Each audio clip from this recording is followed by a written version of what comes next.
Hi, Laci. How are you? How are you Hi, doing? Regina. I'm good. How you doing, sis? I'm hanging in there, So I we're just want to live. say We're here. yes, we are here. We are here. It's 10, it's like past 10 o'clock PM over where I'm at right now. So we're hanging in there. But I want to say just thank you so much for speaking with me today. I know it's been crazy with the scheduling, but so thank you. And just congratulations on the premiere. I know this is a big moment. But let's get to it. You ready? Yeah, let's do it. Awesome. So as you prepared for your role as Brookie in the show, what are the lessons that you've taken with you from your past experiences with film, and how have you incorporated that into your new role? I would say that the preparation to play Brookie was unique because this Mm, character kind of pops in and out, and Debbie Wolf to well, I'm just gonna start over. So you done?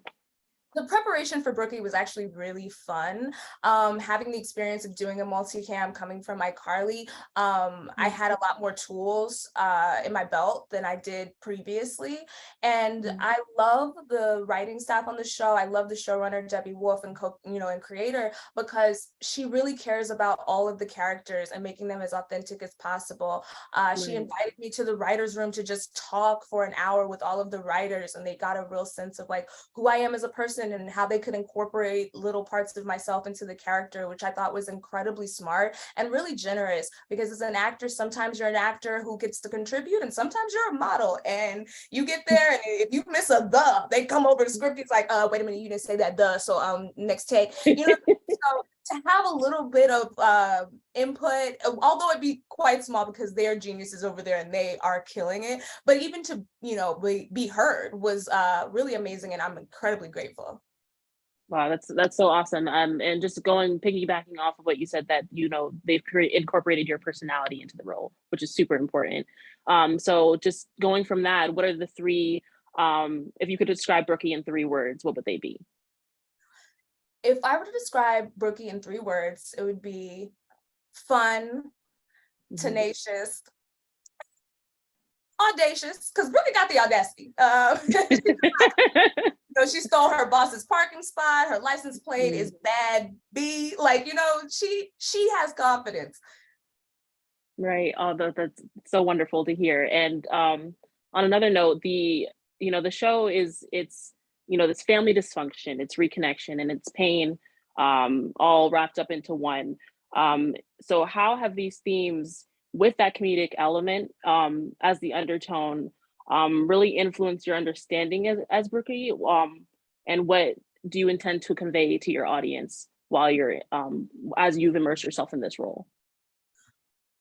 One thing that Well, there's many things that I love about playing Brookie, but one thing that I Right. do extremely love when it comes to like trauma and like Mhm. taking darkness and turning it into light is like I have so much experience with that. I used to get in trouble with my family because I would be cracking jokes on the way to the funeral or whatever. Like it's like there's a lot of comedians who like our coping mechanism is a punchline. It's a joke, you know what I mean? Right. And like even though there's a lot of pain there, comedy's not funny unless it's true. You know what I mean? It's Mhm. only resonating if it's a shared experience. And that's what I really love about doing comedy, especially on Lopez versus Lopez, because a lot of people have family dysfunction. A lot of us have Right. generational trauma. And so to have a cathartic moment and also have a laugh and also have a heartwarming conversation. I think it's something that's really beautiful and necessary. And I'm really excited for people to continue to see more of it. Right. Absolutely. And I completely agree that it's so important to lighten the mood with when it comes to those things. Yeah. Um, and given your exceptional track record and experiences in film, what does it mean to be in the industry for you now that it's 2023? We're embarking on a whole new chapter for this year. What does it mean for you to be in this industry now that now that it's a new year? My industry journey has been interesting. I still perform live. I Mm, That was taken away from us, during the right. pandemic, rightfully so, because we needed to do everything we could to, stop the loss of life.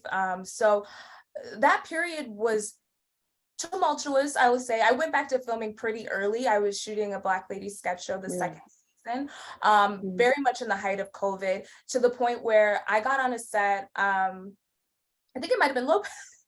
And I saw someone that they had on the jacket from that show. And I was like, oh, did you work on that show? And they were like, I was your stand-in. And I was like, what? And because everyone's masked and they had us in these little groups, so you never even saw the other people. There was like such a Mhm. loss of connection on set that I'm used to. I'm used to knowing everyone's names, whether you're the camera operator or the grip or the, you know what I mean? And Mhm. so now that things are, I'm Miss Rona's still out here. So I'm not going to say Right. that things have changed, but we've learned how to adapt to this new normal. It's been really fun to be able to engage with people on set again and not, be as stressed out about I can't even say that. I'm gonna be stressed about surviving every day. But but it's a less stressful environment because it feels like before it was panic and nobody knew what to do, and now we have systems in place and we have safety and we test, and so it's nice to it's a change and I love it. Yeah, so definitely, I guess you would say like the atmosphere now is probably a lot more lighter as far as like, you have still have your the systems and everything and all the moving parts, but everyone's probably seems a lot more eager to be around each other and just back in the working environment probably, right? Yeah, and we're allowed to be around each other, which is Right. Yes. And just for my final question for you, what is the biggest thing you're looking forward to with the premiere of the show for tomorrow?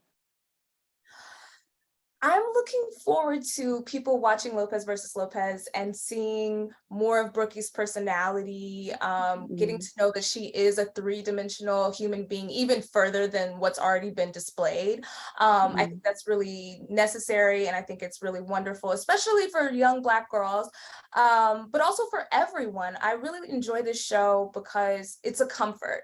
Like, I think comedy kind of gets like a little bit of a slight because it's like bigger or goofy or we're making jokes, but Right. people watch comedy for comfort, for companionship, when you're lonely, when you feel down. And so being able to work with such amazing comedians like George and Mine and Salinas and Matt, and Al, and create something that I know is going to bring people joy, that really excites me. So I can't wait to see what people think or how they feel. Well, I'm excited so much for the premiere of the show tomorrow, Lacey. And thank you again for letting me speak with you today. And I wish you the best. And I'm so looking forward to the show. Thank you so much, Rashida. I appreciate you.